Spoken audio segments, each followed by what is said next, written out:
Good morning, Trinidad and Tobago. I'm Hema Ramkissoon and welcome to the CNC3 Early Morning Show. It is a beautiful Tuesday morning. It is Tuesday, the 18th of September. How are you today? How did you spend your Monday? Did you have some Monday blues? Was it a day that you had to catch up on all of the activities that you missed out on doing last week or whatever it was? Thanks so much for starting your day with us. Don't forget, you can follow me on Twitter at Hema_Ramkissoon. I look forward to tweeting with you. This morning, as is customary, we're going to continue to address all of the issues affecting life in Trinidad and Tobago. Today, the opposition is hoping to hit the streets of Port of Spain from the Red House straight onto several parts of the capital city. They're hoping to express what they say has been government's their opposition to the government's ability to run the affairs of the country. They're saying the government has not been running the affairs of the country in the best interest of the people of Trinidad and Tobago. All of this from the fallout of the Section 34 fiasco. The calls have been issued for the resignation of the Attorney General and that of Justice Minister Herbert Volney. This morning, the PRO of the PNM will be joining us on set to give us his thoughts on what we can expect today. Also, we'll be speaking to the Chairman of the United National Congress, Jack Warner, via telephone this morning. Also, the Minister of National Security. We understand that the UNC issued a statement yesterday. Minister Warner is making it absolutely clear the UNC does not intend to hold any counter-march against the PNM march today. How much support does the PNM really hope to achieve? Well, as you know, we've also started looking at the budget and what's expected to come out of the 2012-2013 package. But before we get into the Labour front, let's tell you why you should buy the Trinidad and Tobago Guardian.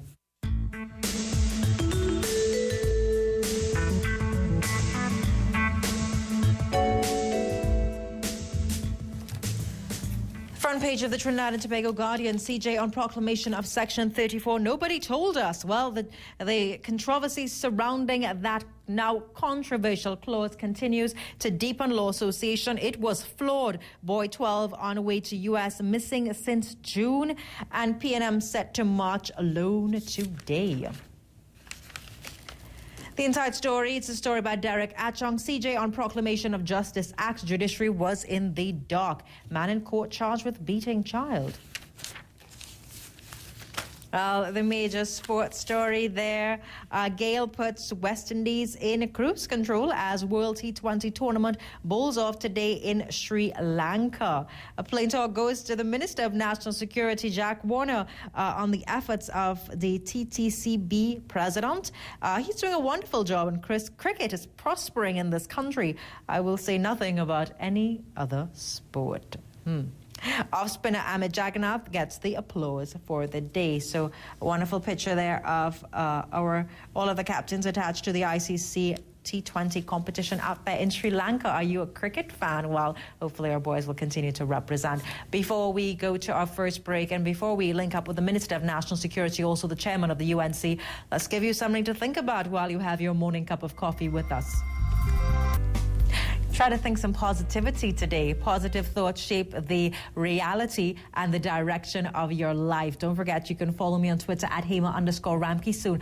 Well, as we indicated this morning, our first interview will be via telephone with the Chairman of the UNC and also the Minister of National Security, Jack Warner. Minister Warner, good morning. Thank you for joining us. Good morning, Hema. Good morning. Minister, there are reports that the UNC has called for some sort of counter-march against the PNM activity today. Can you clarify that? That report is totally untrue, Hema. The UNC has not organized nor called for any countermarch against Dr. Rowley and his foolishness. What I want to say is they may have used that story to give some credibility to this bit of nonsense. But what Dr. Rowley should do after he marches, he and his band of merry men march to President's house, he should go east and bend the corner a little bit and go to another house, one in St. Anne's called the Mad House, and get a room there. But we have no intention of dignifying Rowley's bit of foolishness. Minister Warner, are you concerned about the fallout that seems to be continuing from the Section 34 debacle? The opposition is saying that they will receive the support of several NGOs and CBOs this morning. Also, you hold the hat of Minister of National Security. Are you concerned of a possible shutdown in Port of Spain and even looking further, possible unrest? I'm not even remotely concerned or worried, as said before, about Rowley and his bit of nonsense. This is not a foolish country, and Rowley will not ride the backs of anybody to try to get some credibility on what we have already spoken about. A decision in which he was a part, to which he was a party. He took part in a decision. He and entire members of PNM in Parliament. And today he wants to distance himself from that. Nobody will fall for this HEMA, and therefore I want to repeat, my ministry and my government by extension, we are not worried at all about this bit of nonsense. Minister, one of my question to you also, did the PNM receive permission to have the march today? I did not check with the police to see if they did, but I would assume that before they organize this, they would get some legal permission to do so. And I will check with the authorities later this morning to see if that's the case, and I will inform you accordingly. Minister Warner, is there any investigation that has been launched against the Attorney General and the Minister of Justice in this situation? And I'm talking about the Section 34 fallout. There is no investigation that I'm aware of, HEMA, and to me none is intended. As I said before, what happened on this section was a collective decision by the Parliament, which the very said Parliament has subsequently corrected. And for me, and for us in the government, that's the end of the matter. Minister Warner, your closing comments to Trinidad and Tobago. Today, the opposition is hitting the streets. They're saying they're going to highlight their concerns over the government's handling of the affairs of this country.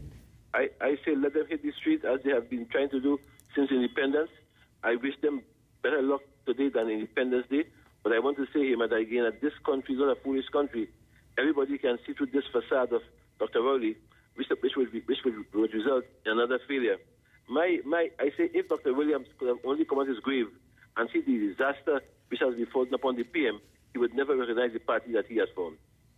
Minister Warner, thanks so much for joining us this morning. Minister Jack Warner, also the chairman of the UNC, to clarify media reports saying that the UNC has not organized any countermarch for today in retaliation or reaction to the opposition's actions today. I'm Hema Ranks to now take a very, very short break. When we come back, the PRO of the PNM will be joining us on set. Faris Al-Rawi, what exactly is happening today? The opposition was hoping to receive support from the Labour movement and other CBOs and NGOs. Who's coming out today? I'll see you after this.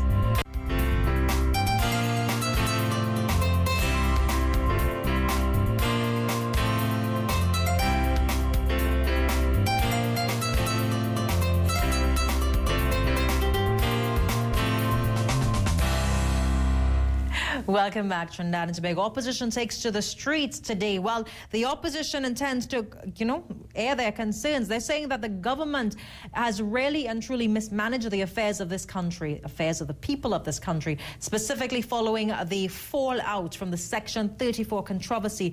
Yesterday, the opening of the law term, we see the Chief Justice, the President, Rowley calls PM silence intolerable. Unions not joining the PNM-led march.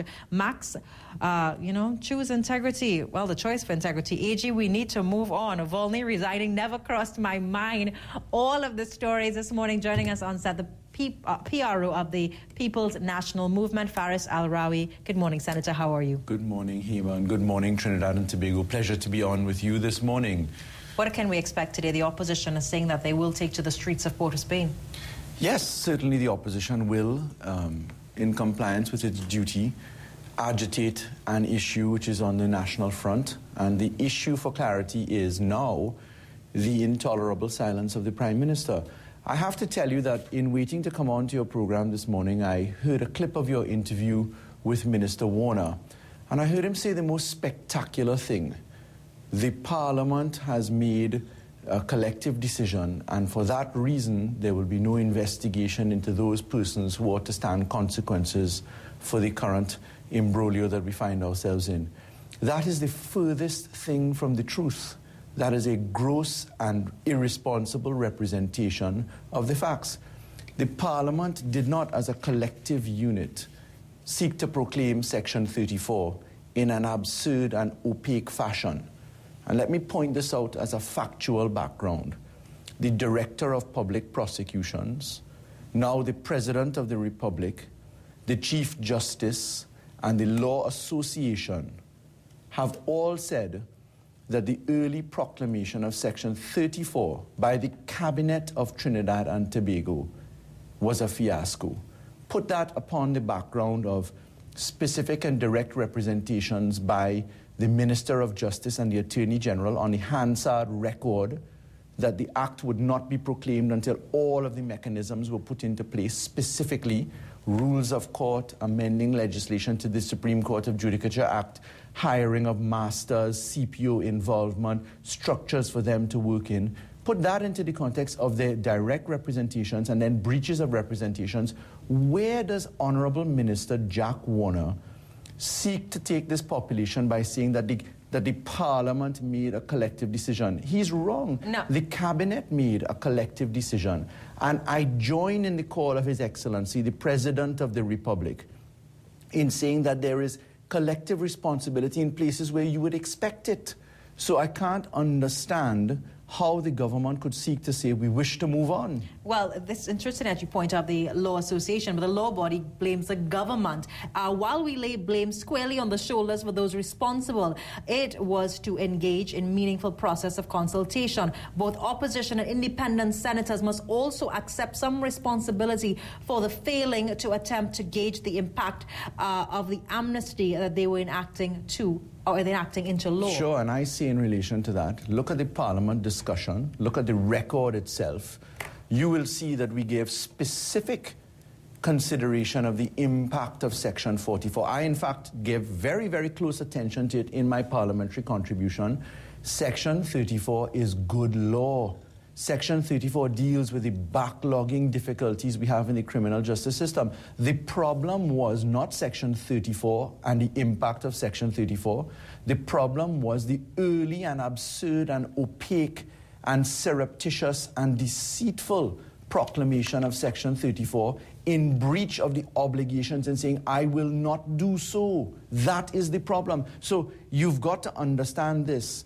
It is an important issue for this country, and that's the reason why, in the face of a steadfast and stubborn silence on the part of the members of the government, starting from the highest office holder in the government, come down, it is incumbent upon the opposition to continue to agitate, lest Trinidad and Tobago look the victim or look the culprit. Now, you talk about the investigation. Minister Warner has stated it was a collective decision, of which also the Law Association alluded to, the fact that every single entity was part of the process. Explain to me who should be investigated, who should be held accountable for this. There's a whole confusion of thoughts in that statement.